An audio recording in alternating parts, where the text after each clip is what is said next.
Coucou les amis, aujourd'hui je tiens avant tout à vous remercier tous et toutes pour avoir été nombreux à me suivre et visiblement à aimer la dernière vidéo. Vous m'encouragez ainsi à continuer car je peux quelquefois ressentir des doutes. Malgré tout, les énergies actuelles nous boostent, nous poussent à aller de l'avant, ça se voit dans nos vies personnelles mais aussi à travers les événements mondiaux qui sont les effets transformateurs et guerriers de la conjonction Pluton-Mars en Capricorne de la nouvelle lune du 2 mars. La transformation est maintenant évidente, visible, ancrée dans la matière. Nous sommes maintenant sur la dernière ligne droite, anxiogène parce que certains ont peur de l'inconnu. On a toujours peur de l'invisible, de ce que l'on ne connaît pas. Mais je peux vous l'assurer, mes amis, ce qui se passe à l'heure actuelle nous mène à la réussite vers un nouveau monde fécond et joyeux. Alors, nos stress, voyez, visualisez l'arc-en-ciel qui se profile. Pour les nouveaux abonnés, je me présente, je suis Gabrielle, astrologue, cartomancienne et numérologue. Je vous invite, c'est important pour moi, à partager mes vidéos, à vous abonner et à cliquer sur le pouce en l'air si vous avez aimé ma lecture. Je vous en remercie grandement d'avance. La pleine lune du 18 mars 2022 aura lieu à 7h18 heure de Greenwich. Dans une vue d'ensemble, on s'aperçoit que la lune en planète Anse et donc focus conduit les 9 autres planètes. Elle les dirige et par conséquent impacte d'autant plus ce thème. Elle joue le rôle de rassembleur, les effets bénéfiques. Cette lune en Vierge se font sentir dans le sens d'une osmose, d'un dévouement, de la richesse que l'on donne aux autres. C'est la clé vers le succès.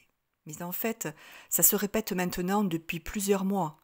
La clé de notre salut passe par cette union, ce rassemblement des peuples, des communautés, blancs, noirs, jaunes, vieux, jeunes, croyants, athées, riches, pauvres. L'union et encore l'union. À titre personnel, c'est se soigner, satisfaire nos besoins, choyer notre univers intime, bref, de la douceur avec nous-mêmes, car avant de prendre soin des autres, nous devons prendre soin de nous.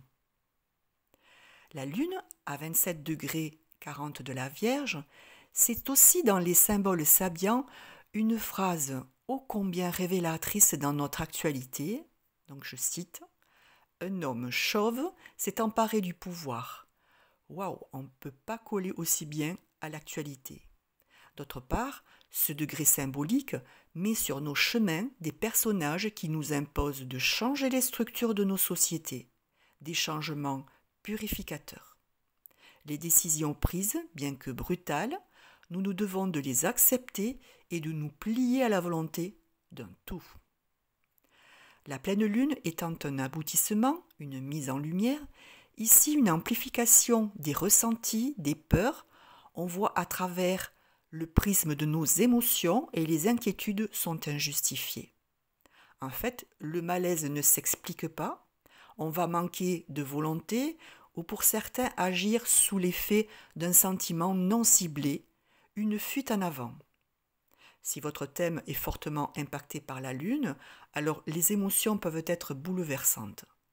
Donc prenez soin de vous, écoutez vos besoins dans ces moments-là. Nous avons aussi, à travers cette opposition Lune-Jupiter, un besoin viscéral de se départir de liens contraignants, pénibles, qui demandent des efforts. Il y a une surcharge de responsabilités. On va laisser tomber des relations sans penser aux conséquences de la séparation. Pour d'autres, on s'oblige à des sacrifices au risque d'en oublier notre propre bien-être. On veut toujours bien faire, mais un petit rien peut prendre d'énormes proportions. Or, la Lune fait un trigone à Pluton, donc on va se dégager de ces contraintes sans se déstabiliser pour autant. Nous prenons de la distance, du recul, nous pouvons adopter un tout autre rythme de vie dans un milieu étranger. Nous quittons la routine pour épouser un changement, une transformation de l'ordre de la fatalité. Avec le sextile carré Uranus-Lune, nous ne supportons plus la dépendance, les directives que nous vivons comme une agression. Nous voulons nous libérer, On ne sait pas justifier nos ruptures, c'est juste un ras-le-bol. Certains peuvent partir et ne jamais revenir.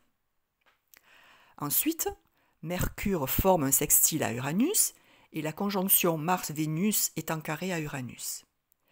Il faut dire que Mercure en Poisson est en exil et en chute dans ce signe. C'est comme si vous tentiez de communiquer sous l'eau, c'est impossible au risque de vous noyer. On déduit donc une difficulté à s'exprimer avec des mots, ce sont les émotions qui parlent. Malgré tout, dans la gestion d'une situation, il y a la faculté à la fois d'analyser et de synthétiser. Le transit nous confère logique, intuition, mais une certaine intransigeance. Il pallie au manque d'ouverture, de disponibilité, de légèreté que nous envoie le carré Mars-Vénus-Uranus. Car ici, nous sommes dans un conflit fulgurant qui déchaîne les passions.